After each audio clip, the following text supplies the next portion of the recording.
काडी फक्त माणूसच लावू शकतो. जिथं जिथं आग आहे तिथं तिथं माणूस आहे. कृष्ण म्हणे मग कसं करायचं? आणि जिथं जिथं माणूस आहे तिथं तिथं अन्न आहे. मग जिथं जिथं धूर आहे तिथं तिथं आग आहे. जिथं जिथं आग आहे तिथं तिथं माणूस आहे. आणि जिथं माणूस आहे तिथं खायला आहे. चल धुराच्या दिशेने निघू. सगळ्या गोपाला घेतलं कृष्णाने. सगळे धुराच्या दिशेने गेले महाराज. आणि ज्या धुराच्या तिथं गेले पाहतात तर खूप मोठा आश्रम होता. काही ब्राह्मण मंडळी तिथे यज्ञ करत होते. भगवान श्रीकृष्ण परमात्मा एका झाडाखाली थांबला. सगळ्या गोपाळाला सांगितलं जा तिथं जाऊन सांगा भगवंत आले. भगवंताला भूक लागली खाण्यासाठी काहीतरी द्या. जा सांगा. गोपाळ गेले महाराज. तिथं यज्ञ चालू होता. ते ब्राह्मण मंडळी दुपारची वेळ बसलेले घामाने डबडब त्या ढेऱ्या सोडलेल्या जानवं घातलेली स्वाहा स्वाहा स्वाहा. गोपाळांना काहीच कळत नव्हतं. त्यांना काय माहिती यज्ञ कशाला. नामदेवरायांनी का तिथं वर्णन केलेलं आहे. नामदेवराय म्हणतात त्या गोपाळांना काहीच कळत नव्हतं. यज्ञ कशाला म्हणतात, स्वाहा कशाला म्हणतात, अग्नी पूर्णाहुती कशाला, काही कळत नव्हतं त्यांना. त्यांना एकच कळत होतं आपलं अंतःकरण शुद्ध ठेवायचं आणि देवाला सोडायचं नाही. एवढं त्यांना कळत होतं. त्यांना बाकी काही कळत नव्हतं. ते तिथं गेले आणि तिथं गेल्यानंतर त्यांनी पाहिलं ते सगळे स्वाहा स्वाहा स्वाहा चाललेलं. आतमध्ये गेले ते एका काकाला म्हणे काका भगवंताला भूक लागली खाण्यासाठी काहीतरी द्या. काकाने ती सुरुवात घेतली महाराज. ती स्वाहा स्वाहा करत असतो हातात दिलं. कोणाला नाही कसला रे भगवंत म्हणला. आम्हाला एकच भगवंत माहिती आहे यज्ञ नारायण भगवान. आम्हाला दुसरा भगवंत माहिती नाही. तुमचं दर महिन्याने एक भगवान निर्माण होऊन 6 महिने लगेच जेलमध्ये जातो. आता तू जातील ते गोपाळ कसले महाराज. जातील ते गोपाळ कसे. गोपाळ तिथं उभा राहिली. शेवटी एक ब्राह्मण उठला ती सुरुवात घेऊन हाणायला धावला. त्यांना असं वाटलं मार खाल्ल्यापेक्षा निघून गेलेलं बरं. ते निघून गेले. कृष्णाकडे गेले. कृष्णाने सांगितलं म्हणे झालं काय खाण्याची सोय. काय खाण्याची सोय म्हटलं तेव्हा आधी मारायला धावले आम्हाला. ते मारायला धावले. काय अडचण आहे. कृष्ण म्हणे एक काम कर. पुढच्या दरवाज्याने गेले होते ना आता मागच्या दरवाज्याने. एक गोपाळ म्हणला तेव्हा मारायचं तर तू मार. दुसऱ्याच्या काठीने साप मारू. अरे पुढच्या दरवाजाने गेलो तिथं पुरुष होते. त्यांनीच आम्हाला मारायचा प्रयत्न केला. मागच्या दरवाजाने गेलो किचन मध्ये आणि त्यांच्या हातात लाटणे ऐकते तयार असतात. लाटणे हातात असल्यावर सोनात मारा ते विचार करण्यात पोरवे का नवरा. मागच्या दरवाजाने जाणार नाही. कृष्ण म्हणे जा एक काम करा फक्त काय मी सांगायचं कान्होबाला भूक लागली. भाऊ आपली ओळख कुठं आणि कशी दिली पाहिजे याला पण अक्कल लागतं. आपली ओळख कुठे दिली पाहिजे ते कळलं पाहिजे माणसाला. बाहेर पुढे गेल्यानंतर काय सांगितलं भगवंत आले. आता पाठी मागून जायचं. आता भगवंत म्हण नका. आता सांगा कान्होबा आला. कान्होबाला भूक लागली. एक 5-7 आमच्या ब्राह्मण पत्न्या तिथं स्वयंपाक बनवत होत्या. यज्ञ नारायण भगवंताला आहुती द्यायची होती. पंचपक्वान्न 36 भोग तिथं द्यायचे होते. ते तयार करण्यासाठी बसलेल्या स्वयंपाक चालू होता. ते गोपाळ दरवाजातून असे डोकले एकावर एक शेवटच्या गोपाळने असं डोकं बाहेर काढलं. म्हणलं काकी. तिनं पाहिलं काय भूक लागली खाण्यासाठी काहीतरी द्या. त्या गोपिकांनी कान्होबा शब्द ऐकला महाराज. लगेच त्यांच्या डोळ्यात पाणी आलं.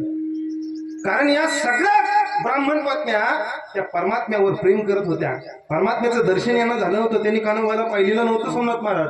पण सांगू ज्या गोपिका दूध घालायला यांच्याकडे जंगलात यायच्या सांगायच्या आणि ती कृष्ण कथा ऐकून यांचं देव ओळखून झाले. देव पाहिला नव्हता. त्यांच्या डोळ्यात पाणी आलं आणि लगेच एक ती ब्राह्मण पत्नी दुसरीला म्हटली अगं उठा कोण आलाय माहितीये का. कान्होबा आलाय. कानाला भूक लागली. उठा उठा जेवढं तयार आहे ते घ्या आणि निघा. निघाल्या. पुढे गोपाळ म्हणजे आपलं भागलं. टेन्शन नाही. आपलं काम झालं. म्हटलं खायचं काम झालं. सगळे गोपिका गोपाळ पुढे निघाले. या सगळ्या ब्राह्मण पत्न्या अन्न ताटामध्ये घेऊन पुढे निघाल्या. तेवढ्यात एका जे ब्राह्मण तिकडे यज्ञ करत होते ना ते एका ब्राह्मणाचं हवेद्रव्य निघाले. इकडे सगळे ताट घेऊन ते पळत अरे पुढे निघाला. ती एक गोपिका म्हणली कृष्णालाय कान्हालाय त्याला भूक लागली अन्न घेऊन चालले. ते पळतच गेलो यज्ञ मंडपात. त्यांना सांगितलं अरे काय स्वाहा करतात. तुमचा स्वाहा झाला. सगळ्या बायका निघा. सगळे गोपाळ पळत गेले महाराज. समोर त्या गोपीच्या समोर आले. एक गोपाळ एक ब्राह्मण त्या ब्राह्मण पत्नीच्या समोर आला आणि तिला सांगितलं कुठं निघालीस. गुढ प्रसंग आहे भागवत आलेला. कुठं निघालीस.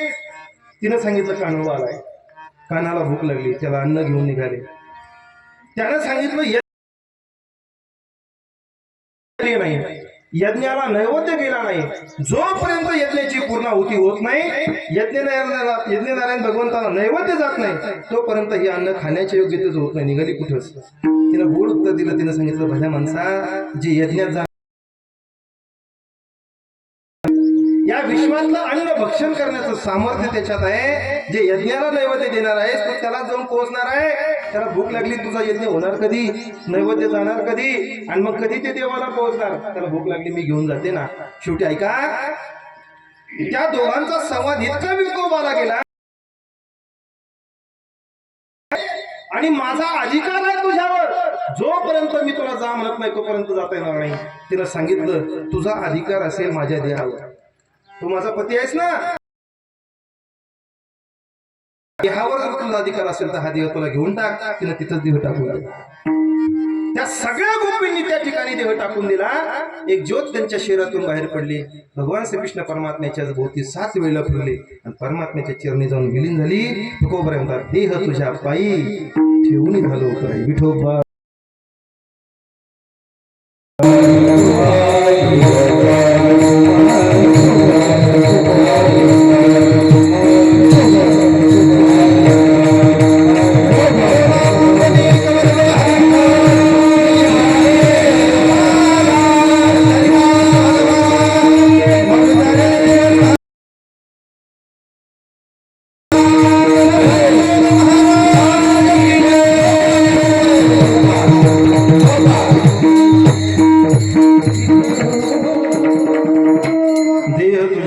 ठेवून झालो उतराई.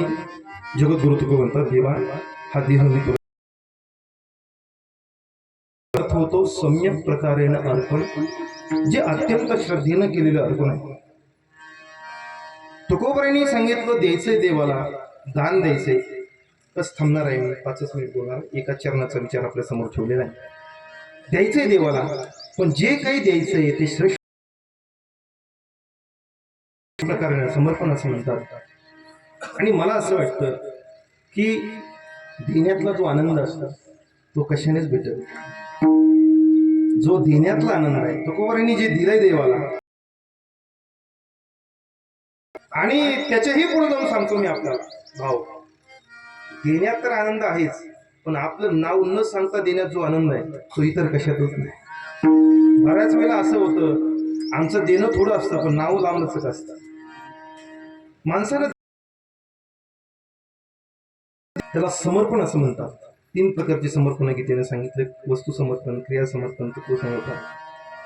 त्याच्यामध्ये जे समर्पण तुकोबांनी या अभंगात केलं ते तत्व समर्पण आहे. श्रेष्ठ अशा स्वरूपाचं समर्पण आहे, दिलं पाहिजे.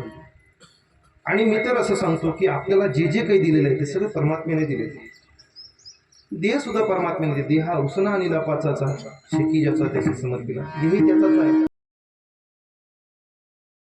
आपल्या गाड्या, बंगला, सोनं, नाणं सगळं त्याचंच आहे. म्हणून आम्ही जरी परमात्म्याला थोडंफार देत असलो तर एवढं काही त्याच्यामध्ये विशेष मानायचं नाही. त्याचंच त्याला आम्ही दिलेलं त्याचंच आहे सगळं. मला इथं आल्यानंतर कळलं की स्वर्गीय आपल्या गावातल्या मंदिरासाठी जो 1.5 लाख रुपये, 1,51,000 रुपये देणगी दिलेली आहे. एवढं मोठं अंतःकरण त्यांच्या अंतःकरणामध्ये ही भावना निर्माण होणं ही एवढी सोपी गोष्ट नाही. इथं 10 रुपये, 100 रुपये